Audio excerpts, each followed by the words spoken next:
오늘 우리에게 주시는 하나님의 말씀 고린도서 15장 3절부터 10절까지 말씀입니다. 고린도서 15장 3절부터 10절까지 말씀. 저와 함께 한 절씩 교독하시겠습니다. 내가 받은 것을 먼저 너희에게 전하였노니 이는 성경대로 그리스도께서 우리 죄를 위하여 죽으시고 장사 지낸 바 되셨다가 성경대로 사흘 만에 다시 살아나사 게바에게 보이시고 후에 12 제자에게와 그 후에 500여 형제에게 일시에 보이셨나니 그 중에 지금까지 대다수는 살아있고 어떤 사람은 잠들었으며 그 후에 야고보에게 보이셨으며 그 후에 모든 사도에게와 맨 나중에 만삭되지 못하여 난 자 같은 내게도 보이셨느니라. 나는 사도 중에 가장 작은 자라. 나는 하나님의 교회를 박해하였으므로 사도라 칭함받기를 감당하지 못할 자니라. 그러나 내가 나 된 것은 하나님의 은혜로 된 것이니 내게 주신 그의 은혜가 헛되지 아니하여 내가 모든 사도보다 더 많이 수고하였으나 내가 한 것이 아니요 오직 나와 함께 하신 하나님의 은혜로라. 아멘. 모든 것이 은혜라는 제목으로 하나님의 말씀 선포하겠습니다. 이미 미국에서는 흔히들 알고 있는 사회적 통계 자료입니다. 자, 잘생긴 사람이 돈을 잘 번답니다. 잘생긴 사람이 연봉이 높아진다는 너무나 분명한 뚜렷한 통계가 있습니다. 외모가 사람들이 볼 때 매력적일수록 연봉이 최대 2배에서 3배까지 올라가더라라는 겁니다.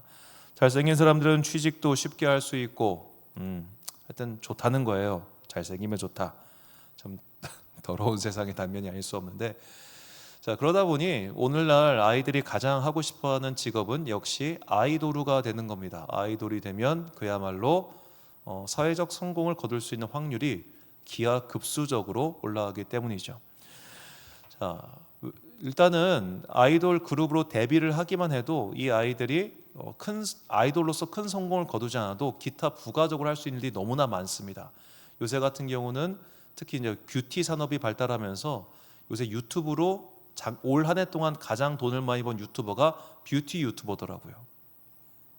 자, 일단은 아이돌에 뽑힐 정도가 되면 외모가 출중하다는 이야기겠죠. 일반인들보다는. 그러면은 설령 그 아이돌 그룹으로서 방탄소년단 같은 그런 큰 성공을 거두지 않더라도 그거 그만두고 할 수 있는 일들이 워낙 많다는 거예요. 그러다 보니까 너도 나도 다 이렇게 잘생겨지고 싶어하는 게 오늘날 현대사회의 중요한 특징입니다. 그러나 아무리 잘생겨 태어나봤자 우리가 이 정도가 될 수는 없겠죠. 이렇게 차은우나 장원영 같은 얼굴은 정말로 10년 내지 20년 만에 한 번 태어날까 말까한 얼굴이 아닐 수 없습니다. 이렇게 태어났다면 우리가 무슨 고민할 게 있겠습니까마는 우리는 사실 그런 사람들이 아니죠. 우리는 다 받은 것들이 좋은 것도 있지만 좋지 못한 것도 있습니다. 키가 한 185쯤 됐으면 좋았겠지만 아쉽게도 우리는 그 정도가 아닌 거죠. 얼굴이 차은우급은 아니더라도 그 밑에까지는 됐으면 좋겠는데 우리가 그 정도는 아닌 거예요. 자, 이렇게 많이 받고 태어난 사람들은 많은 것을 누릴 수 있는데 우리처럼 적게 받은 사람들은 뭔가 많은 것을 누리지 못하는 것 같은 이 불공평함 때문에 우리는 살면서 받은 것에 대한 감사를 하기보다는 받지 못한 것에 대한 원망이 더 큰다고 볼 수 있는 겁니다. 자, 성경에는 이렇게 장원영이나 차은우처럼 태어날 때부터 외적으로 매우 준수하고 뚜렷하게 태어난 사람이 있습니다. 그는 사울 왕입니다. 자, 성경은 사울 왕의 외모를 이렇게 묘사합니다. 사무엘상 9장 1절과 2절 말씀입니다. 베냐민 지파의 기스라 이름하는 유력한 사람이 있으니 그는 아비엘의 아들이요 스롤의 손자요 베고라스의 증손이요 아비아의 현손이며 베냐민 사람이더라. 기스에게 아들이 있으니 그의 이름은 사울이요 준수한 소년이라. 이스라엘 자손 중에 그보다 더 준수한 자가 없고 키는 모든 백성보다 어깨 위만큼 더 컸더라. 자, 기스라 이름하는 유력한 사람, 여기서 유력하다는 히브리어의 뜻은 그가 굉장한 권력자였다는 뜻입니다. 그리고 그의 가계를 소개하는데 그가 현손, 즉 4대 손이라는 표현이 등장합니다. 성경에서 누구누구의 4대 손이다 라는 것은 그가 그만큼 정통한 집안 출신이라는 의미입니다. 이 나중에 느헤미야나 역대상처럼 제사장의 계보를 설명하는 것 외에 이 사람이 매우 유력한 사람이기 때문에 누구누구의 현손이다 라는 표현이 나온 사람은 기스를 포함해서 5명밖에 안 돼요. 그만큼 이 기스라는 사람은 그 당대에 매우 유명한 사람이었다는 겁니다. 집안이 빵빵했습니다. 그런데 그의 사울의 외모가 매우 뛰어났습니다. 그보다 더 잘생긴 사람이 없었고 무엇보다 키가 백성보다 어깨만큼 더 컸다고 합니다. 자, 지금 사울 왕이 태어난 시대는 기원전 11세기입니다. 기원전 11세기 사회의 가장 큰 덕목은 전쟁을 잘 치르는 거예요. 싸움을 잘하는 거예요. 근데 다른 사람보다 키가 훨씬 크다. 그가 전쟁에서 이길 수 있는 확률이 높다는 것이고 사람들의 지휘관으로서의 제목이 있었다는 겁니다. 즉 사울이라고 하는 사람은 집안 배경도 훌륭하고 그 당대에 잘생겼고 또 당시 사회가 원하는 재능을 골고루 갖춘 그야말로 그 시대의 아이돌 같은 사람이었다는 겁니다. 그런데 이 사람이 성격도 좋았어요. 마치 럭키비키 장원영처럼 성격도 좋았어. 그래가지고 아버지가 야 암나귀 좀 찾아와 라고 시켰는데 막 돌아다녀 찾았어요. 찾다가 못 찾으니까 사무엘한테 가가지고 우리 암나귀를 잊어버렸는데 좀 찾을 수 있을까요? 라고 물어봅니다. 그러자 사무엘이 대답하죠. 야 너의 집안은 정말 온 이스라엘이 너의 집안을 사모하고 있어. 걱정하지 마. 이미 암나귀는 집으로 들어갔어. 넌 나랑 오늘 밤 얘기 좀 나누자 해가지고 그날 밤에 교제하고 그리고 돌아가죠. 돌아가는 길에 그가 성령님을 체험합니다. 자, 그가 이제 왕이 되었습니다. 왕이 되고 나서도 사울은 어떤 사람이었느냐? 자기가 직접 소를 몰고 밭을 갈았어요. 그리고 결정적으로 사울 왕 때 그는 자신을 위한 궁궐이 없었습니다. 자기가 직접 일을 하고 사는 사람. 그리고 전쟁이 나면 그가 나이 80살 때까지 전쟁에 나가거든요. 다윗은 늙으면 전쟁 안 나갔습니다. 그렇게 솔선수범하는 사람이었어요. 자, 겸손해요. 솔선수범해요. 아버지한테 잘해요. 사회적으로 명망이 있었어요. 골고루 갖춘 사람이 사울이라는 사람이에요. 오늘날 아마 그런 사람이 있었으면 모두가 다 그에게 아주 큰 매력을 느낄 만한 그런 사람이었다는 겁니다. 그런데 그에 대해서 성경의 평가는 박하다 못해 절대로 이렇게 살면 안 된다. 그렇게 이해해도 무방할 정도입니다. 어째서 사울은 그런 평가를 받았을까요? 그렇게 받은 것이 많은데 그가 받고 갖춘 것에 대한 감사의 마음이 요만큼도 없었기 때문입니다. 내가 이렇게 잘난 집안에 태어나서 내가 이렇게 열심히 살아서 내가 최고의 자리에 올랐어. 내가 잘나서 얻게 된 거고 내가 잘나서 누리는 거지 여기에 하나님이 하신 건 별로 없어. 이게 사울 왕의 삶의 태도였습니다. 그래서 그는 아마도 제가 볼 때 이스라엘 역사에 나오는 그 많은 인물들 가운데 가장 많은 것을 부여받은 날 때부터 가지고 태어난 그런 사람 중 하나이지만 그의 인생은 매우 비참했죠. 반면에 다윗에 대해서는 이렇게 성경이 소개합니다. 사무엘상 16장 11절과 12절 말씀. 또 사무엘이 이새에게 이르되 내 아들들이 다 여기 있느냐? 이새가 이르되 아직 막내가 남았는데 그는 양을 지키나이다. 사무엘이 이새에게 이르되 사람을 보내어 그를 데려오라. 그가 여기 오기까지는 우리가 식사 자리에 앉지 아니하겠노라. 이에 사람을 보내어 그를 데려오매 그의 빛이 붉고 눈이 빼어나고 얼굴이 아름답더라. 여호와께서 이르시되 이가 그니 일어나 기름을 부으라 하시는지라.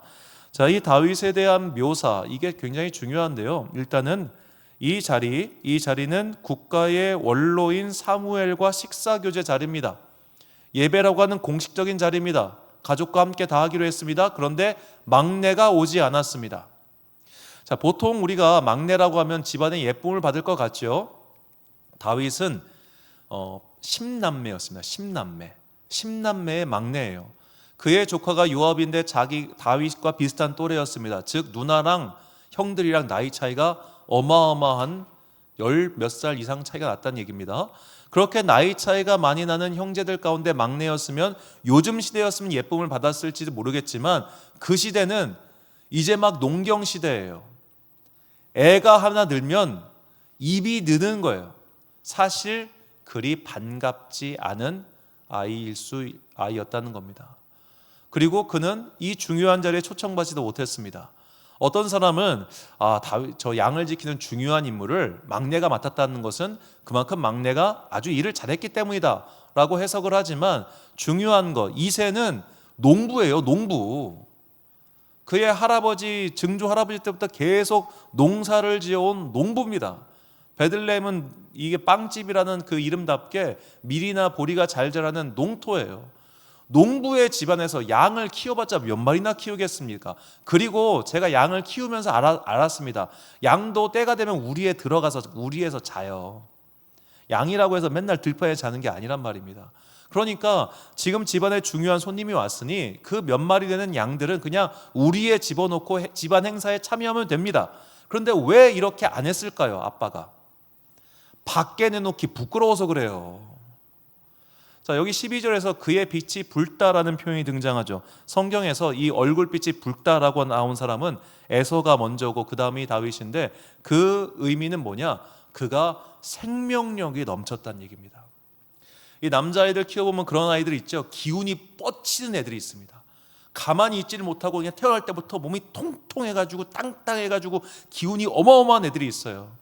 제가 예전에 있던 교회 목사님네 같은 부목사님 자녀가 아들만 넷이었어요. 그 집이 아들만 넷이었는데 집안에 있는 가구부터 침대까지 부서지지 않은 게 없었습니다. 아빠도 땅땅한데 애들도 4명이 다 땅땅했어요. 지금 이제 대학 갔겠네. 어느 대학 갔는지 궁금하지만 태권도를 했을 거예요. 몸이 진짜 땅땅해가지고 걔들이 5살 때였는데 막 달려가서 어른이랑 부딪혀도 어른이 아파할 정도로 땅땅한 애들이었는데 다윗이 그런 애였다는 거예요. 가만히 있지를 않아요. 그냥 몸에 에너지가 펄펄 넘쳐요. 그러니까 아빠가 얘를 감당을 못 하겠는 거예요. 너 나가 해가지고 그 몇 마리 되는 양 됐고 저 멀리 나가서 놀던 애가 다윗이었습니다. 저는 이 목동 다윗의 이미지를 보면 항상 이런 게 되게 많이 떠올라요. 자, 목동 다윗 들판에서 양을 치며 노래하는 겁니다. 얼마나 신수가 편합니까? 요즘으로 치면 그야말로 딴 따라가 둘도 없는 거예요. 들로 다니면서 몇 마리 되지 않은 양이라는 표현이 성경에 확실하게 나옵니다. 그의 형 엘리압이 다윗을 가리켜 네 몇 마리 되지 않은 양들은 도대체 어디 두고 왔느냐라고 네가 전쟁터에 놀러 왔다 그런 표현이 등장하거든요. 그 몇 마리 되지도 않은 양 데리면서 저쪽 가서 노래하고 이쪽 가서 노래하고 그러다가 늑대 때려잡고 그렇게 혼자서 에너지 넘치게 막 돌아다닌 아이가 다윗이었다는 거예요. 자, 이렇게 다윗이 어쩌면 에너지 넘치는 아이였던 다윗이 마침내 사울의 뒤를 이어 이스라엘의 왕위에 올랐습니다. 그렇다면 그가 내가 여기까지 왕이 된 것은 내가 이 넘치는 에너지로 일을 열심히 해가지고 내가 이 넘치는 에너지로 백성들을 잘 이끌어서 내가 이 넘치는 에너지를 가지고 군대를 이끌어가지고 승리를 했기 때문에 내가 전쟁 영웅이라 이 자리까지 오른 거야 라고 그렇게 생각했느냐? 그게 아니라는 겁니다. 다윗은 내가 여기까지 이룰 수 있었던 것은 내가 잘나서가 아니라 내가 특별해서가 아니라 오직 하나님의 은혜였다고 고백하지요. 사무엘하 22장 2절과 50절 말씀 이르되 여호와는 나의 반석이시요 나의 요새시요 나를 위하여 나를 건지시는 자시요 이러므로 여호와여 내가 모든 민족 중에서 주께 감사하며 주의 이름을 찬양하리이다. 아멘.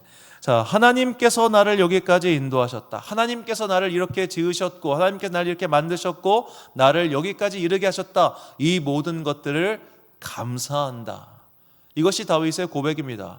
다윗은 제가 볼 때 분명히 사울보다 조건이 좋지 않았습니다. 그러나 사울은 그 좋은 조건에도 불구하고 감사하지 않는 사람이었기에 망했고 다윗은 그보다 조건이 열악했지만 심지어 가족들 내에서도 배척을 당했지만 그는 은혜에 대해서 감사할 줄 아는 사람이었기 때문에 하나님께서 그의 인생을 높여주신 것이죠. 이것이 오늘 삶을 대하는 우리의 자세가 되어야 합니다. 우리는 분명히 남들이 받지 못한 것을 받은 것도 있습니다. 반대로 남들에게 가진 것을 못 받은 것도 있습니다. 우리는 그 두 가지에 대해서 이상하게 받은 것들은 감사하고 받지 못한 것들에 대해서는 원망하는 마음이 분명히 있지요. 그런데 이것을 은혜라고 하는 용광로 속에 함께 집어넣으면 그 모든 것들을 다 내 안에서 수용할 수 있게 됩니다. 이게 감사라는 거예요. 한 해를 돌아봅시다. 한 해 동안 이 전 세계와 우리나라에 참 많은 일들이 있었습니다. 슬픈 일도 있었고 좋은 일도 있었고 나쁜 일도 있었고 아직도 혼란스러운 일이 반복되고 있습니다. 어느 쪽을 지지하냐에 따라서 지금 누군가는 비명을 지르고 있고 누군가는 쾌재를 지르고 있을 겁니다. 이래서 지금 나라가 정말 시끄럽습니다. 그러나 이런 모든 것들 통해서 우리가 뭘 발견해야 되느냐? 이 일들을 만들어 가시는 하나님의 섭리를 발견해야 된다는 거예요. 그 섭리를 발견하는 순간 우리는 나의 조건과 상황에 관계없이 감사하는 사람이 될 수 있습니다. 그것을 오늘 본문에서 사도 바울이 이렇게 고백하는 것이죠. 자, 본문 10절 말씀을 제가 읽겠습니다. 그러나 내가 나 된 것은 하나님의 은혜로 된 것이니 내게 주신 그의 은혜가 헛되지 아니하여 내가 모든 사도보다 더 많이 수고하였으나 내가 한 것이 아니요 오직 나와 함께 하신 하나님의 은혜로라. 아멘. 자, 이 바울의 인생은 아까 우리가 봤던 사울의 인생과 굉장히 비슷한 게 있습니다. 이 바울의 예전 이름이 사울이었듯이 이 바울은 이스라엘의 초대왕 사울 왕처럼 가지고 태어난 게 많았던 사람이에요. 일단 그는 로마 시민권을 가지고 태어났습니다. 그 당시 로마 시민권을 속주 출신인 바울이 가지고 있었다는 얘기는 그의 아버지나 그의 할아버지 때 분명히 전쟁에 참여해서 공을 세웠다는 이야기입니다. 공을 세우지 않은 이상 속주민에게 시민권을 줄 리가 없거든요. 더구나 그 전 때면 옥타비아누스나 최소한 카이사르 시기란 얘기인데 그 시대에는 그 외곽에 진짜 시민권을 안 줬어요. 그런데 그때 얻었다는 건 나름 그의 부모 세대 때 큰 공이 있었다는 겁니다. 꽤나 괜찮은 집안 출신이 바울이었어요. 그리고 그는 똑똑했습니다. 그러니까 유학 보내서 공부를 가르칠 마음이 있었던 거죠. 자, 그랬는데 이렇게 좋은 것을 갖고 태어난 반면 바울에게는 약점이 있었습니다. 첫째, 그는 못생겼어요. 안타깝지만 그는 못생겼어요. 대머리였던 것 같아요. 재미있는 건 이 로마 시대에도 대머리는 사람들이 좋아하지 않았습니다. 진짜 슬픈 일이에요. 정말 더럽고 아니꺼운 일인데 하여튼 머리숱은 풍성한 게 굉장히 좋았어요. 머리숱 풍성하신 분들은 항상 주님께 감사한 마음 갖고 사시기 바라요. 자, 바울은 묘사에 따르면 대머리였습니다. 일찍 대머리가 된 것 같아요. 그리고 결정적으로 그에게는 어떤 장애가 있었습니다. 우리가 그것이 뭔지는 알지 못하지만 아마도 간질 같은 그런 장애가 있었던 것으로 봐요. 그리고 그가 결정적으로 말을 못했어요. 이 언변이라고 하는 것도 훈련하면 조금 나아지긴 하지만 기본적으로 타고나는 능력이긴 합니다. 자, 이렇게 바울의 장점이 있었고 바울의 단점이 있었습니다. 특히 바울은 자신의 사역을 괴롭히는 이 단점, 가끔씩 툭툭 튀어나오는 이 질병 때문에 너무 힘들어했습니다. 그래서 하나님께 간구합니다. 하나님, 나 이게 제발 이것 좀 없애주세요. 그때 하나님께서 네가 그것을 가지고 있는 것이 너를 제어하는 브레이크 같은 거야. 네가 그것을 가짐으로 말미암아 너는 교만하지 않고 항상 은혜에 감사하며 살 수가 있는 거야 라고 하십니다. 바울이 그것을 깨달았습니다. 그때부터 더 이상 그것은 바울에게 장애가 아니었습니다. 바울은 받은 것들에 대해서 감사할 줄 알았고 주지 않은 것들에 대해서도 받아들이고 감사할 수 있었습니다. 이 모든 것들이 통합해서 나라고 하는 존재가 되었고 여기까지 나를 인도하셨구나. 이게 바울의 고백인 거예요. 내가 잘나서 좋은 집안에 태어난 것도 아니며 내가 똑똑해서 이러한 것들을 얻은 것도 아니며 내가 무언가 남들보다 더 의지할 수 있는 재능이 있었기 때문에 여기까지 온 것이 아니라 나를 이렇게 만드시고 여기까지 인도하신 것은 모두 다 하나님의 은혜다. 이것이 바울의 고백이었고 이것이 우리의 고백이 되기를 간절히 소망합니다. 여기까지 이르는데 우리가 많은 일들이 있었습니다. 또 앞으로도 평안한 일만 있지는 않겠죠. 고생스러운 순간, 힘겨운 순간이 안타깝지만 내년에도 반복될 가능성이 없다고는 말을 못하겠습니다. 기름값은 계속 오르겠고 물가도 오를 것이고 우리가 일상의 삶은 더 퍽퍽해질 가능성이 높습니다. 장기적으로 바라보면 더더욱 우리의 사회의 앞날은 그렇게 순탄하지는 않지요. 그러나 중요한 것은 그런 외적인 조건 때문에 나의 믿음이 달라지는 것이 아니라 외적인 조건이 나쁘다 할지라도 어째서 그런 조건이 나에게 주어졌는지를 생각해보고 기도하면서 그 답을 찾는 자세가 중요합니다. 예수님께서는 날 때부터 시각장애 있는 자가 그의 앞에 있었을 때 제 아들이 물어봅니다. 주님, 저자가 날 때부터 시각장애를 안게 된 것은 그 부모의 죄 때문입니까?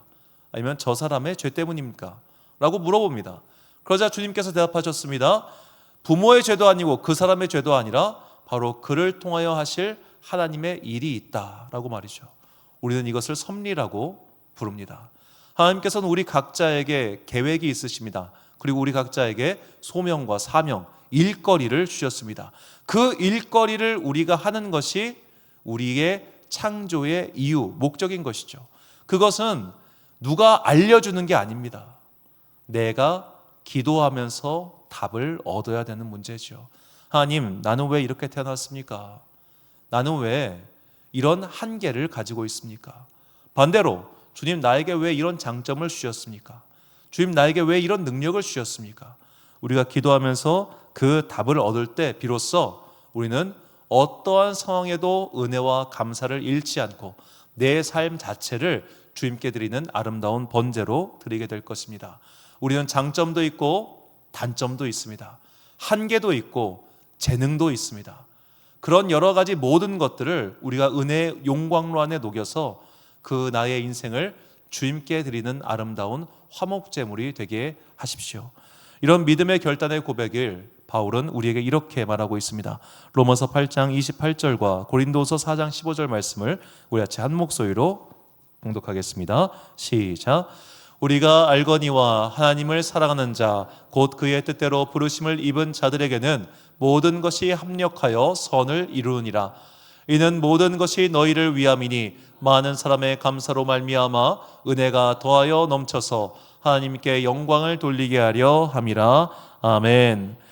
사랑하는 광성교회 성도 여러분, 그리고 이 예배 함께 참여하고 계신 귀한 주님의 자녀 여러분, 돌이켜보면 모든 것이 감사의 제목이 될 수 있습니다. 내가 받은 것도 받지 못한 것도, 내가 누리고 있는 것도 누리지 못하는 것도 모두 다 감사와 은혜의 제목이 될 수 있습니다. 받은 것에 대해서는 당연히 감사하며 받지 못한 것에 대해서는, 혹은 내가 지금 가진 걸로 말미암아 내 인생에 발목이 잡혀 있다, 그렇게 생각하는 것들이 있다면 하나님의 섭리를 믿으며 주님께 포기하지 말고 기도하십시오. 그러면 우리 또한 바울처럼 그 답을 얻게 될 것입니다. 비로소 그 답을 얻었을 때 우리는 나의 인생이 나된 것, 이 모든 것이 주님의 은혜였다고 고백하게 될 것입니다. 이제 2024년을 이렇게 받은 은혜로 잘 마무리하고 다가오는 2025년을 지금까지 함께 하신 주님의 은혜를 믿음으로써 새롭게 도약해 나아가는 여러분과 제가 되시기를 주님의 이름으로 축원합니다. 우리 함께 찬양, 내가 누려왔던 모든 것들이 부르